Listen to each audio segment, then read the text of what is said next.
Hello everyone, welcome back to our YouTube channel MTG academy.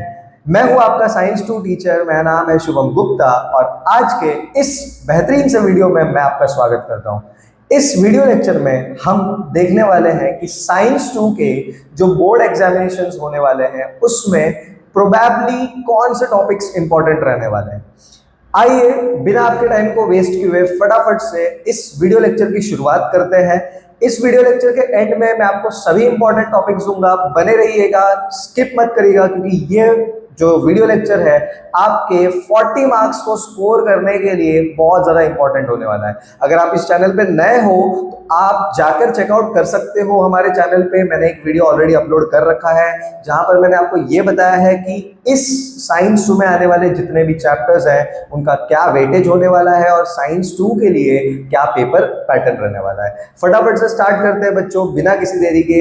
जैसा कि आप सभी अपने स्क्रीन पर देख सकते हैं, आज फिलहाल मैं आपको अभी स्टार्ट करने वाला हूं साइंस 2 का जो क्वेश्चन नंबर 3 के इंपॉर्टेंट टॉपिक्स है। मतलब पॉसिबली अब देखते हैं जो क्वेश्चन नंबर 3 होता है बच्चों, ये क्वेश्चन नंबर 3 टोटल 15 मार्क्स के लिए आता है।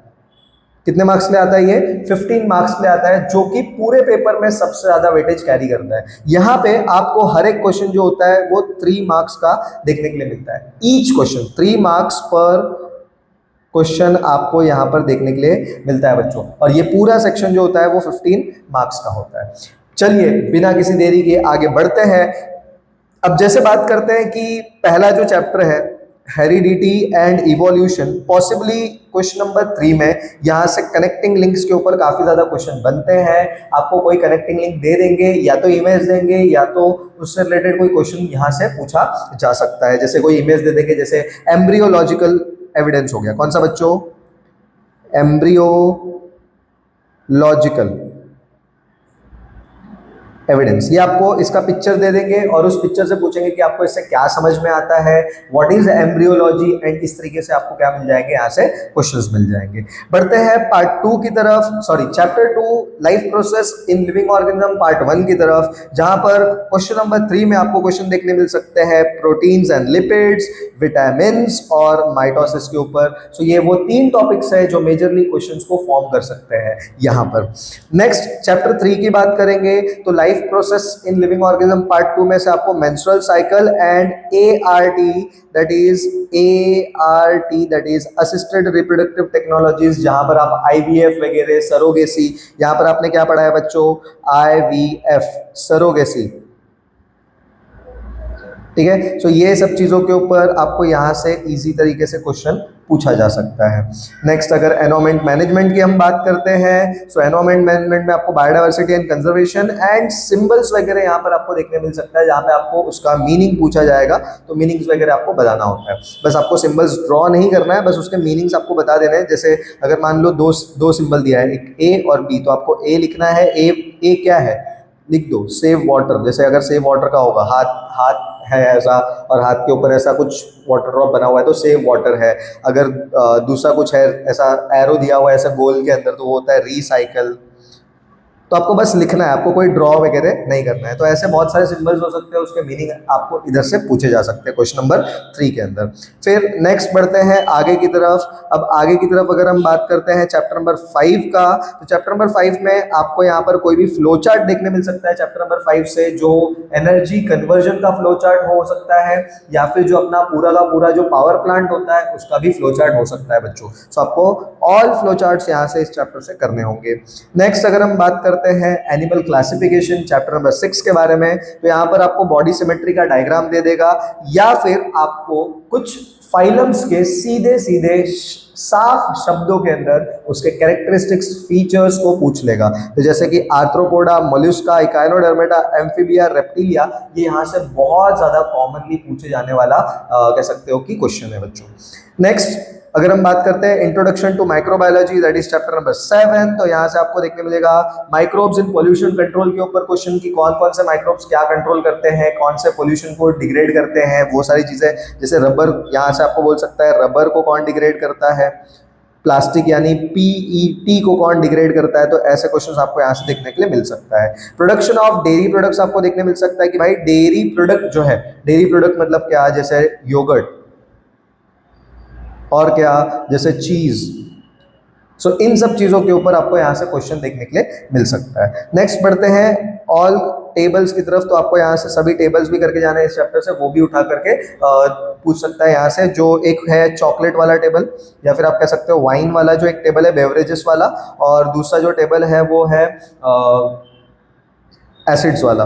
सो ये सारे दो जो टेबल्स हैं आपको यहाँ से प्रोबेबली पूछे जा सकते हैं। पूरा टेबल नहीं बोलेगा आपको बनाने के लिए, बट कुछ गैप्स होते हैं उसके अंदर, कुछ फिल इन द ब्लैंक्स होते हैं, वो आपको भरकर वो टेबल को रीड्रॉ करना होता है बच्चों। सो अगर आपको पूरा टेबल याद रहेगा तभी आप वो कर पाओगे, तो पॉसिबली क्वेश्चन यहाँ से बनते हैं।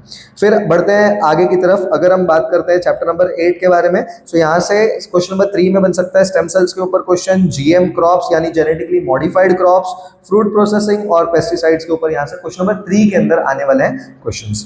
चैप्टर नंबर 9 की बात करते हैं, सोशल हेल्थ। तो यहाँ से एक्सरसाइज के क्वेश्चन ही आते हैं मोस्टली, कि जैसे मान लो कि आपका कोई बड़ा भाई या फिर बड़ी बहन वगैरह है, वो 12th बोर्ड के एग्जाम्स को प्रिपेयर कर रही है, के लिए प्रिपरेशन कर रही है, और उसके ऊपर काफ़ी ज़्यादा पढ़ाई का बर्डन एंड ऑल है, तो आप उसको क्या सजेस्ट करोगे?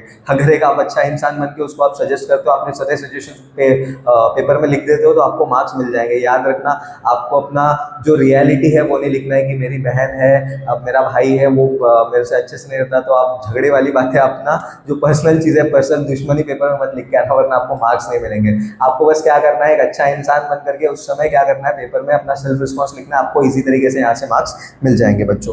फिर बढ़ते हैं आगे की तरफ। तो क्वेश्चन नंबर 3 में चैप्टर नंबर 10 से आते हैं डिजास्टर के इमेजेस। उसको आपको बोलेगा वेरीफाई करो, उसके इफेक्ट्स बताओ, इफेक्ट्स वगैरह आपको बताने के लिए बोल सकता है। फर्स्ट एड के बारे में पूछ सकता है, मॉक ड्रिल्स वगैरह के बारे में यहाँ पे क्वेश्चंस आ सकते हैं। इन दोनों के क्या पूछे जा सकते हैं, ऑब्जेक्टिव्स। तो ये ऑब्जेक्टिव्स वगैरह क्या हो सकते हैं, इजीली आ सकते हैं। मतलब फर्स्ट एड का भी ऑब्जेक्टिव आएगा, मॉक ड्रिल का भी ऑब्जेक्टिव, कोई भी एक ऑब्जेक्टिव यहाँ से क्या कर सकते हो, 3 मार्क के लिए पूछा जा सकता है। ठीक है बच्चों, बढ़ते हैं हमारे साइंस 2 के इम्पॉर्टेंट जो क्वेश्चंस है, या फिर आप क्वेश्चंस नहीं कह सकते, जो जोन्स है जहाँ से मेजर क्वेश्चंस बनने के चांसेस है, जो हाईलाइटेड हमारे चैप्टर के जो जोन्स होते हैं, उसको डिस्कस कर लेते हैं। तो अभी वो टाइम आ गया है जहाँ पर मैं आपको पूरे 10 चैप्टर के इंपॉर्टेंस देने वाला हूँ, तो वीडियो में बने रहिए और ध्यान से देखते रहिए। चैनल पे नए हो बच्चों तो सब्सक्राइब करना मत भूलना, लाइक करना मत भूलना। ठीक है बच्चों, चलिए फटाफट से हम देखते हैं आगे की तरफ। अब हमारा जो साइंस 2 में मेजर क्वेश्चन फॉर्मेशन का जो जोन है बच्चों, देखिए जैसे चैप्टर नंबर 1 की अगर हम बात करते हैं, हेरिडिटी एंड इवोल्यूशन। अब हेरिडिटी एंड इवोल्यूशन की अगर हम बात करते हैं, तो हेरिडिटी एंड इवोल्यूशन में ट्रांसक्रिप्शन का डेफिनेशन, ट्रांसलेशन का डेफिनेशन, ट्रांसलोकेशन का, ये ट्रांसलेशन नहीं है बच्चों, ये दूसरा है ट्रांसलोकेशन। ओके, ट्रांसलेशन 2 बार आ गया है, एक बार ट्रांसलेशन है, दूसरा ट्रांसलोकेशन है। म्यूटेशन का डेफिनेशन, इवोल्यूशन का डेफिनेशन, स्पेसिएशन का डिफाइन करने के लिए यहाँ से रैंडमली क्वेश्चन बन जाएगा 1 मार्क वगैरह में। इवोल्यूशनरी एविडेंसेस, जैसा कि मैंने आपको सेक्शन 3 के लिए बताया था। Drawback of Darwin's theory, human evolution, ये 2 मार्क्स में आ सकता है। ठीक है, और ह्यूमन इवोल्यूशन जो है ये 4 मार्क के लिए 5 मार्क के लिए, सॉरी 5 मार्क के लिए मेजरली शिफ्ट हो सकता है। तो इसके ऊपर आपको अच्छा खासा प्रिपरेशन है। ऐसा नहीं है कि आपको लंबा चौड़ा आंसर लिखना होगा बच्चों, इसको सब क्वेश्चन टाइप में आपको देंगे, जहां पर आपको इंडिविजुअली जो छोटे छोटे सब क्वेश्चन होंगे 1 मार्क के, उसके आंसर्स आपको देने होंगे। ठीक है, नेक्स्ट बढ़ते हैं हम life process in living organism part 1 के अंदर। तो यहाँ पर आपको जो पर ग्राम एनर्जी का गेन है कार्बोहाइड्रेट्स, प्रोटीन्स और फैट्स से, वो आपको लिखना होगा। जैसे कार्बोहाइड्रेट की अगर हम बात करते हैं तो 4 किलो कैलोरी का एनर्जी ये प्रोड्यूस करके देता है। प्रोटीन्स की बात करते हैं तो ये भी 4 किलो कैलोरी एनर्जी प्रोड्यूस करता है। फैट्स जो होता है ये 9 किलो कैलोरी का एनर्जी क्या करता है, प्रोड्यूस करता है। तो यूनिट होता है इसका किलो कैलोरी, ठीक है, पर ग्राम। तो ये इसका यूनिट होता है, इसके ऊपर आपको देना है। ह्यूमन रेस्पिरेटरी सिस्टम का डायग्राम दे देगा, डायग्राम में ABCD लिख देगा, आपको उसको क्या करना होगा, लेबल करना होगा। आपको ग्लाइकोलाइसिस क्रेब साइकिल का डिफरेंस पूछ सकता है, माइटोसिस मियोसिस का यहाँ से डिफरेंस पूछ सकता है, एरोबिक एनएरोबिक का यहाँ पे क्या हो सकता है, डिफरेंशिएशन आ सकता है। यहीं से क्वेश्चन बनेगा, दूसरा कोई क्वेश्चन बनने का एरिया नहीं है बच्चों। फिर उसके बाद में और क्या हो सकता है, एरोबिक एनएरोबिक का फ्लो चार्ट आ सकता है बच्चों, जो आपको ऑलरेडी टेक्स्ट बुक में दिया हुआ है, जहां पर आपको बताया हुआ है कि भाई आप अमाइनो एसिड्स होते हैं, पायरुविक एसिड होता है जो तोड़ते हैं हम, ग्लूकोज से फैट्स को तोड़ोगे तो फैटी एसिड मिलते हैं, इन सबको हम कन्वर्ट करते हैं एसिटाइल कोएंजाइम ए के अंदर, फिर यहाँ से क्रेब साइकिल चलता है। तो ये सारी चीज़ें आपको यहाँ से पूछी जा सकती हैं। फिर यहाँ पे आपको विटामिन होते हैं, विटामिन के ऊपर क्वेश्चन आ जाएगा। यहाँ पे 3 मार्क के लिए बन जाएगा क्वेश्चन, 3 मार्क के लिए बन सकता है, या फिर 2 मार्क के लिए भी बन सकता है, कोई भी चीज़ें पॉसिबल है। 2 मार्क टू 3 मार्क के लिए यहाँ से क्वेश्चन बन सकता है। माइटोसिस जो है ये आपको क्या होगा, डिटेल में पूछा जा सकता है, आइदर 4 मार्क्स के लिए, या फिर इसका डिफ्रेंसिएशन आ सकता है मियोसिस के साथ में, जो होगा 3 मार्क्स के लिए। नेक्स्ट बढ़ते हैं, मियोसिस का रिकॉम्बिनेशन का प्रोसेस पूछा जाता है बच्चों। पूरा मियोसिस आपके लेवल पर 10 स्टैंडर्ड के लेवल पर कभी नहीं पूछा जाता, तो मियोसिस को पूरा प्रिपेयर करने की जरूरत नहीं है। हालांकि पढ़ते समय आपको पूरा प्रिपेयर करना है, पूरा पढ़ना है, लेकिन आपको पेपर में क्वेश्चन किसके ऊपर आएगा, केवल रिकॉम्बिनेशन के प्रोसेस के ऊपर आएगा। बढ़ते हैं अगले चैप्टर की तरफ, that is life process in living organism part 2 बच्चों, जहां पे आपको टाइप्स ऑफ बाइनरी फिजन पूछ सकता है। एक होता है सिंपल, फिर एक होता है लॉन्गिट्यूडनल, और एक होता है ट्रांसवर्स। कुछ नहीं, बस फर्क होता है, सिंपल में कोई प्लेन नहीं होता, लॉन्गिट्यूडनल में वर्टिकल प्लेन होता है, और ट्रांसवर्स में हॉरिजॉन्टल प्लेन होता है। तो ये प्लेन्स के डिफरेंसेस होते हैं। बाकी उसको आपको एग्जांपल से याद रखना है, सिंपल का अमीबा, लॉन्गिट्यूडनल का यूग्लिना, और हॉरिजॉन्टल का या फिर आप ट्रांसवर्स का याद रख सकते हो पैरामीशियम। नेक्स्ट है types of asexual reproduction in unisexual. Unisexual organism की अगर हम बात करते हैं तो यूनिसेक्सुअल में क्या हो सकता है, बाइनरी फिजन हो सकता है, एक मल्टीपल फिजन हो सकता है, और क्या हो सकता है, बडिंग हो सकता है। तो ये 3 चीज़ें पॉसिबल है यूनिसेक्सुअल के अंदर। तो ये तीनों चीज़ें आपको क्या करना है, एक्सप्लेन करना है। या फिर ऐसा आ सकता है कि एसेक्सुअल रिप्रोडक्शन प्लांट्स में कौन कौन से होते हैं, तो प्लांट्स में आपको देखने के लिए मिलेगा, कह सकते हो कि अगर वो यूनिसेलुलर प्लांट लाइक प्रोटिस्ट वगैरह है, तो प्लांट के अगर मतलब यहाँ पे आपको ये नहीं मेंशन करेगा कि हायर प्लांट की लोअर प्लांट, प्लस बस प्लांट के बारे में आपको पूछ सकता है। तो प्लांट्स में आप क्या लिख सकते हो बच्चों, प्लांट में आप एक लिख सकते हो स्पोर फॉर्मेशन, ठीक है, आप एक लिख सकते हो स्पोर फॉर्मेशन। एक मिनट, ठीक है, आपको लिखना है क्या, स्पोर फॉर्मेशन। और क्या लिख सकते हो बच्चों, और दूसरा आप लिख सकते हो यहाँ पे fragmentation.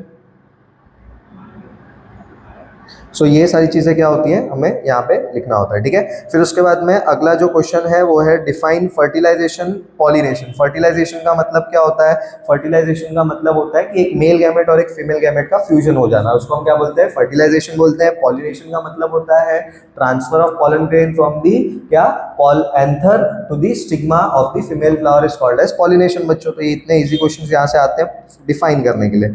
Male and female reproductive system आपको अच्छे से ड्रॉ करना होगा, लेबल करने के लिए आ सकता है, सिर्फ ड्रॉ या लेबल करने के लिए आ सकता है, या फिर उसको एक्सप्लेन करने के लिए भी आ सकता है। रही बात अगली टॉपिक की, दैट इज मेंस्ट्रुअल साइकिल, तो ये काफ़ी ज़्यादा इंटरेस्टेड टॉपिक है बोर्ड का, इसके ऊपर कोई ना कोई आपको क्वेश्चन देखने के लिए मिलेगा ही मिलेगा। तो इसको अच्छे से कर जाना बच्चों, छोड़ना मत। और ईजी क्वेश्चन देखने मिल सकता है, जैसे कि मेंस्ट्रुअल साइकिल का जो टाइम पीरियड होता है वो कितना होता है, कौन कौन से फेजेस होते हैं, कौन कौन से हार्मोन्स होते हैं, कौन सा बड़ा फेज होता है, कौन सा छोटा फेज होता है, यही कुछ क्वेश्चन आपको हमेशा यहाँ से देखने के लिए मिलेंगे। बढ़ते हैं आगे की तरफ। हाँ, एक और चीज़ कि मेंस्ट्रुअल साइकिल का डायग्राम भी आपको अच्छे से देखना है, डायग्राम को भी आपको अच्छे से कर लेना है। एआरटी मैंने पहले ही बताया, एआरटी आएगा, ठीक है। Menstrual cycle ART question number 3 के लिए मैंने ऑलरेडी बता दिया था आपको। टाइप्स ऑफ ट्विंस पढ़ के जाना बच्चों, इसको बहुत से बच्चे कह सकते हो कि इग्नोर कर देते हैं कि इसके ऊपर क्वेश्चन नहीं बन सकता है, बट याद रखना इसके ऊपर भी क्वेश्चन बन सकता है, बनता है। तो आपको इसको पढ़ के जाना है, इसको छोड़ना नहीं है, यहाँ से क्वेश्चन बनेगा। 2 मार्क के लिए या फिर 4 मार्क को कोई सब क्वेश्चन के अंदर ये पूछ देगा बच्चों, तो आपको आना चाहिए। कौन कौन से ट्विन्स होते हैं, मोनोजाइगोटिक, और कौन सा होता है डायजाइगोटिक, और कौन सा होता है कॉन्जॉइंट। तो ऐसे 3 ट्विन्स होते हैं, ये तीनों ट्विन्स के बारे में आपको क्या करना है बच्चों, अच्छे से पढ़ के जाना है। नेक्स्ट बढ़ते हैं चैप्टर नंबर 4 की तरफ। यहाँ पर है biodiversity and conservation, factors affecting environment, need for environmental convergence का फ्लो चार्ट बच्चों। आपको यहाँ पे कुछ एक्ट्स पढ़ने होंगे, वाइल्ड लाइफ प्रोटेक्शन एक्ट, यहाँ पर आपको आते हैं क्लॉजेस ए, क्लॉज बी, क्लॉज सी, तो एक क्लॉज पढ़ के जाना है। Forest conservation act 1980, environmental protection act 1986, ये अंडररेटेड टॉपिक्स हैं। लोगों को ऐसा लगता है, स्टूडेंट्स को ऐसा लगता है कि यहाँ से क्वेश्चन नहीं बनेगा, बट बन सकता है यहाँ से क्वेश्चन।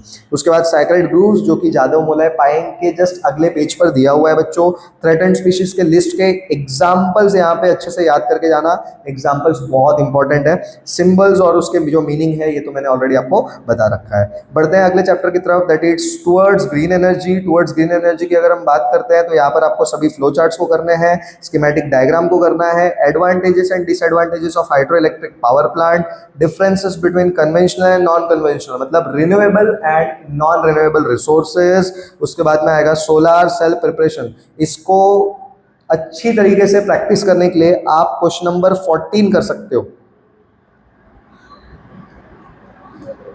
एक्सरसाइज का। कौन सा? क्वेश्चन नंबर 14 आप सॉल्व कर लो, आपको एक आइडिया आ जाएगा। क्वेश्चन नंबर 14 के अंदर ही जो वैल्यूज दिए गए हैं एक्सरसाइज में, उसी वैल्यूज को ऊपर नीचे करके यहाँ से क्वेश्चन प्रिपेयर हो सकता है बोर्ड्स में, या फिर एज इट इज भी क्वेश्चन दिया जा सकता है। सो बी प्रिपेयर्ड। मैं नहीं चाहता कि आप कोई भी प्रॉब्लम को फेस करें। आप जैसे ही पेपर को देखें, इस इंपॉर्टेंट वीडियो जो आप मैं दे रहा हूँ आपको वीडियो के थ्रू, इसको देखते से ही आप तुरंत से क्या करेंगे, पेपर अगर आप इतना करके कर लेते हो और इतना करके जा रहे हो, आपको पेपर देख के डर नहीं लगेगा, आप हर एक क्वेश्चन को अटेम्प्ट करके आओगे बच्चों। बढ़ते हैं अगली तरफ। आगे के जो चैप्टर्स हैं दैट इज चैप्टर नंबर 6। यहाँ पे आपको बॉडी सिमेट्री देखना है डायग्राम के साथ, ठीक है। Difference between chordate non chordate, ठीक है, ये बहुत बेसिक क्वेश्चन है। उसके बाद में give reason that hemichordate है एज अ कनेक्टिंग लिंक, आपको बताना है कि हेमी कॉर्डेट्स को कनेक्टिंग लिंक क्यों कहा जाता है। और कुछ फाइलम्स अच्छे से करने हैं आपको, Platyhelminthes, Arthropoda, Mollusca, Echinodermata, Amphibia, Reptilia और मेमेलिया भी आपको अच्छे से करना है, ठीक है। बढ़ते हैं आगे की तरफ, चैप्टर नंबर 7। तो यहाँ पर आपको डेयरी प्रोडक्ट्स में योगर्ट का पैराग्राफ जो है वो पूरा अच्छे से करना है, जहाँ पे आपको बताया गया है कि 1:1 का प्रपोर्शन होता है बच्चों, ये सब चीज़ें अच्छे से करना है। अच्छा, एक और चीज़, अगर आप यहाँ पर बात करते हो बच्चों ये वाले चैप्टर के बारे में, that is chapter number 3 life process in living organism. तो यहाँ पर ये जो दिया हुआ है आपको, जस्ट अ सेकेंड, देखते रहो क्या बता रहा हूँ मैं। ये आपको जो ये वाला टॉपिक दिया हुआ है यहाँ पे, कौन सा topic? Menstrual cycle. Menstrual cycle के भी पैराग्राफ को अच्छे से देख कर जाना, यहाँ से पैराग्राफ के वाले भी क्वेश्चन बनते हैं, पैराग्राफ के क्वेश्चन यहाँ से ही बनते हैं। जैसे मैंने बताया कि यहाँ पे चैप्टर नंबर 7 में जो योगर्ट का पैराग्राफ है 1:1 रेशियो वाला, वो वाला यहाँ से पैराग्राफ उठा के डाल सकता है। प्रोबायोटिक्स के ऊपर भी क्वेश्चन बन सकता है यहाँ से, ब्रेड एंड विनेगर के ऊपर भी क्वेश्चन बन सकता है यहाँ पे। माइक्रोबियल एंजाइम्स बच्चों, microbes in pollution control and clean technology, कैसे पोल्यूशन को कंट्रोल करते हैं मैंने बताया। पेट को या फिर थैली को, जो प्लास्टिक होता है उसको कैसे डिसॉल्व करते हैं, रबर, सल्फर, तो ये सब चीज़ों को डिग्रेड कैसे किया जाता है, उन सब चीज़ों के बारे में। प्रोडक्शन कैसे होता है डेयरी प्रोडक्ट्स का, उसके ऊपर क्वेश्चन पूछेगा। कौन सा बैक्टीरिया यूज़ किया जाता है, कितने प्रोपोर्शन में यूज़ किया जाता है, वो सारी चीज़ें, जितने भी टेबल्स है वो अच्छे से कर लेना। ये चैप्टर आपका कंप्लीट हो जाएगा। चैप्टर नंबर 8 जहाँ पे आपको stem cells, GM crops, fruit processing, pesticides, edible vaccines, green revolution, organic farming and apiculture वाले टॉपिक को बढ़िया तरीके से प्रिपेयर करना है। क्वेश्चन फॉर्मिंग जोन यही वाला है।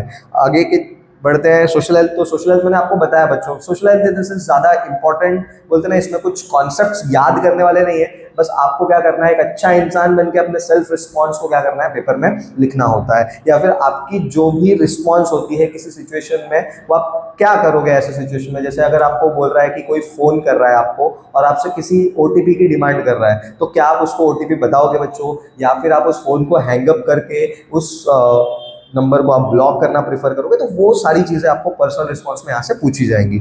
बढ़ते हैं आगे और आखिरी दैट इज चैप्टर नंबर 10 की तरफ। तो यहाँ पे आपको डिजास्टर के इमेजेस, इफेक्ट्स और पेज नंबर 1 पे जो डिजास्टर मैनेजमेंट एक्ट जो अथॉरिटी है उसका जो फ्लो चार्ट दिया हुआ है ये भी आ सकता है। ये 5 मार्क्स के लिए आता है बच्चों, 5 मार्क के लिए आते हुए देखा है मैंने इस क्वेश्चन को। सिर्फ फ्लो चार्ट है, उसमें कुछ कुछ चीज़ें हटा देंगे, वो आपको भरना होगा। तो पेज नंबर 115 के ऊपर 115 कितना बोला मैंने बच्चों, पेज नंबर 115 के ऊपर जो डिजास्टर मैनेजमेंट अथॉरिटी का फ्लो चार्ट है वो आपको अच्छे से करना है। NDRF के बारे में, नेशनल क्या है ये, नेशनल डिजास्टर रिस्पॉन्स फोर्स। बहुत से बच्चे नेशनल डिजास्टर रेस्क्यू फोर्स लिख के आ जाते हैं, गलत है बच्चों, रिस्पॉन्स फोर्स है, ये चीज आपको याद रखना है। NDRF को कौन से एक्ट के तहत उसको बनाया गया था ये भी आपको अच्छे से पढ़ के जाना है। फर्स्ट एड मॉक ड्रिल्स और उनके ऑब्जेक्टिव्स को अच्छे से प्रिपेयर कर लेना, यहाँ से क्वेश्चन मेजरली बन सकते हैं। सो इस वीडियो लेक्चर में अभी तक मैंने आपको सारे इंपॉर्टेंट टॉपिक्स बता दिए हैं। अगर कोई चीज़ आपसे छूट रही है तो वीडियो को पीछे लेकर जाइए, रिवाइंड करिए और अच्छे से उस टॉपिक को एक जगह पर लिख कर निकाल लीजिए और उसी टॉपिक को अच्छे तरीके से, मैं ऐसा नहीं बोल रहा हूँ कि आपको बाकी सारे टॉपिक्स छोड़ छोड़ देने हैं। मैंने जो आपको टॉपिक्स दिए हैं probably question in he topics में से बनने वाला है, तो आपको यहीं से क्या करना है, जो मेरी एनालिसिस है, जो मैंने एनालिसिस किया है बोर्ड्स के पेपर का, उसके अकॉर्डिंग मैं बता रहा हूँ क्वेश्चंस यहीं से बनते हैं। आपको ये टॉपिक्स अगर आप अच्छे से कर लेते हो तो आपको यहाँ वहाँ ज़्यादा 4 जो बुक्स होते हैं आप पढ़ते हो कि अलग अलग बुक्स पढ़ रहे हो, वो सारे बुक्स पढ़ने की जरूरत नहीं पड़ेगी बच्चों। कॉन्सेप्ट अच्छे से पकड़ के रखो, सारी चीज़ों को अच्छे से पकड़ो। अगर आपको कोई भी वीडियो में कहीं पे भी डाउट आ रहा है तो कमेंट सेक्शन में मेंशन कर देना। मैं ट्राई करूंगा कि उस कमेंट के जो आंसर है उसको मैं एक सेपरेट वीडियो के थ्रू बताऊं। मिलते हैं आपसे अगले वीडियो लेक्चर में कुछ नए कॉन्सेप्ट्स के साथ। कुछ भी डाउट होगा तो आप बिंदास हमारे इंस्टाग्राम हैंडल पे भी आप मुझे मैसेज कर सकते हो। मैं आपको वहाँ पे सारे आपके डाउट्स वगैरह जो रहेंगे बच्चों बिल्कुल क्लियर कर दूंगा। इसी के साथ आप सभी को साइंस 2 और बाकी सभी पेपर्स के लिए ऑल द बेस्ट बच्चों। अपना बेस्ट दीजिए और एकदम बढ़िया से स्कोर करिए ताकि आप कंपटीशन में यहाँ नहीं यहाँ पर रहें। थैंक यू बच्चों।